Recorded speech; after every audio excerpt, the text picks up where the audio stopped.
Well, I'll tell you what, everything that you probably loved as a player of Chris, so how hard he went about it, how he played the game, the passion that he had for it. That's how he was as a friend. That's how he was as a teammate. And honestly, I mean, Dunk was one of those guys where if I needed something at 3 in the morning, you could call him and he'd be there. I mean, he's just one of those guys. And even as he was going through his battle, and we all know how long, of a fight it was for Chris, I'd call him up, like, man, how you doing?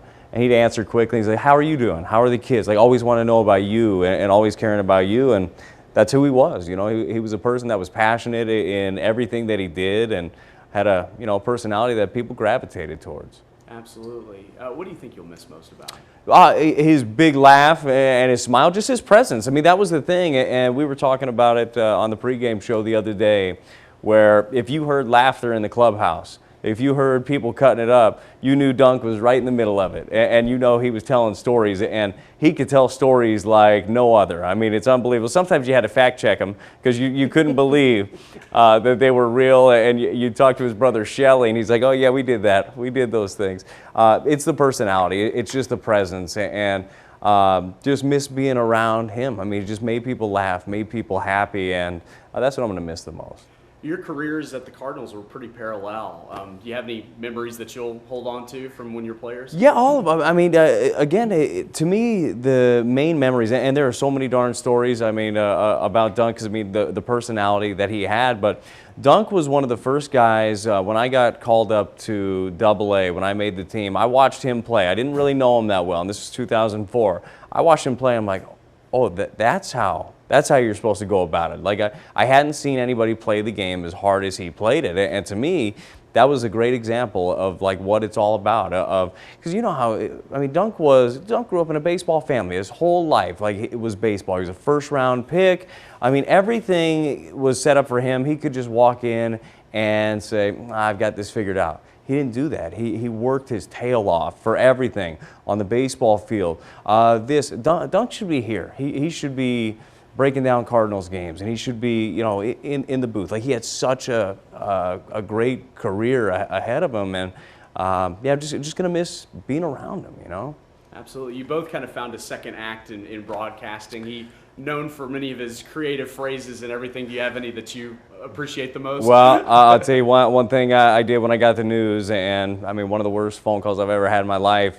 It was here. It was at work. Got done with the post-game show and went home and I'm kind of laughing to yourself a little bit, trying to come up with the good stuff, and went home and had a man soda to think about Dunk, as that was always one of his favorites. But it was kind of fitting in the ball game the other day that Tommy Edman hit a home run to the other opposite field, and there was a Pirates fan that caught it. And to use another dunk term, caught it in the fruit basket almost. So I had a little laugh about that. But the way he looked at stuff and the way that he talked about it just brought stuff to life. And I think that's something that you just don't get. Like, that's natural, that's real, that was Dunk, and you can't duplicate stuff like that. Absolutely. I know you got the news, and Danny and other people a part of this broadcast that knew him well. I'm sure that had to be a tough It was day. awful. It was awful. Got done with the pregame show, and I got a phone call from Anthony Stalter. And Anthony was his partner on the radio who had just got off the phone with Shelly Duncan, and he gave me the news, and it was awful. It's one of those things where you never want to hear it. You're never prepared for it. We knew the battle that Chris was going through. We knew that the health had deteriorated quite a bit, but you just figured if anybody was going to do it, it was going to be Dunk. That like he had a Paul Bunyan-esque presence about him. Like, we just figured that he was going to pull through it again. But look, he was done fighting, and he battled. Absolutely.